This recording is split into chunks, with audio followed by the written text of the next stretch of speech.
سيبك بقى من اي شعارات فارغه وضحك على الدقون. مفيش حاجه اسمها ما انا ابقى فقير وسعيد احسن ما ابقى غني وتعيس. ايه الهبل ده؟ وانت ليه دايما ربطت الفقر بالسعاده؟ وليه ربطت الغنى بالتعاسه او الحزن؟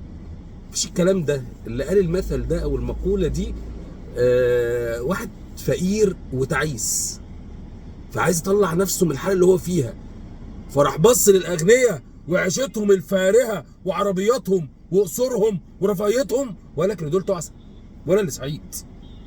لا يا اخويا، لا والله، انت بجد يعني. وللاسف الشديد مع مرور السنين وفي ناس فقراء اكتر قالت لك صح ده انا سعيد. ده انت بتلاقي اتنين قاعدين على الرصيف مش لاقيين ياكلوا عمالين يضحكوا، ما ممكن يكونوا بيضحكوا على خيبتهم يهبل. في ايه يا عم؟ واللي يقول لك الحمد لله على نعمه الفقر والجدعنه، لا هي ما اسمهاش كده، هي اسمها الحمد لله على نعمه الجدعنه. انما في واحد كحيان برضو حط كلمه الفقر في النص، اي حشو اي حاجه. انا مش لاقي اكل، انا فقير. يعني انت ممكن تولد فقير مفيش مشاكل، بس ممكن تسعى عشان تبقى غني. ممكن ربنا يبتليك بالفقر مفيش مشاكل، بس زي كده ما بيبتليك بالمرض بتقول الحمد لله عليه، بس في نفس الوقت عايز تخف من المرض فتاخد علاج وبتسعى وبتدعي ربنا. هو الفقر كده. وانا تقريبا في مقوله لسيدنا عمر بن الخطاب قال لك لو كان الفقر رجلا لقتلته. لو الفقر مش حلو يعني، لو الفقر حلو كان خده بالحضن. لا قال لك لقتلته.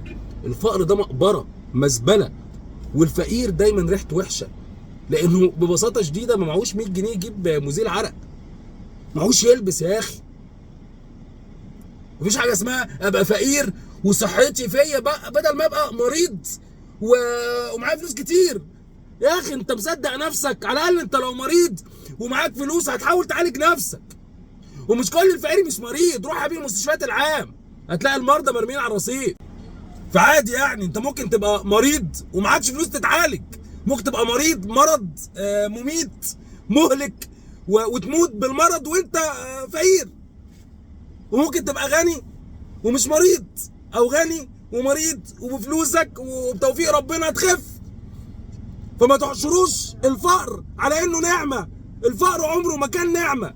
الفقر ده ابتلاء، الفقر ده مرض هتعيش عمرك كله علشان تخف من المرض ده. ما تفتكرش انت معكش فلوس، الدنيا معاك صعبه، الدنيا معرفش ايه، ماشي اطلع بقى اطلع. تقول انا فقير بس انا صحتي كويسه. وانت ما ينفعش تبقى غني وصحتك كويسه؟ ما ينفعش تبقى عايش عيشه كويسه وصحتك كويسه؟ في ايه يا عم؟ انت ليه دماغك كده دايما؟ بحس انها ما بتفكرش، ما بتبدعش، ما بتصدق ترضى بالامر الواقع بتاعك. ليه ما بتتمردش؟ تتمردش على الفقر، تتمردش على الجهل، تتمردش على الحاجات الوحشه اللي في حياتك. ليه دايما ايه ده انا فقير؟ طب الحمد لله انا فقير بس صحتي فيا. انا فقير انا الحمد لله انا فقير بس ربنا كرمني بزوجه كويسه. انا فقير بس الحمد لله ربنا كرمني باولاد صالحين. يا عم الله يبارك لك، ما هو ممكن يكرمك بده وده برضه. وانت ليه دايما تحشر الفقر في اي حاجه؟ الفقر وحش يا جدعان.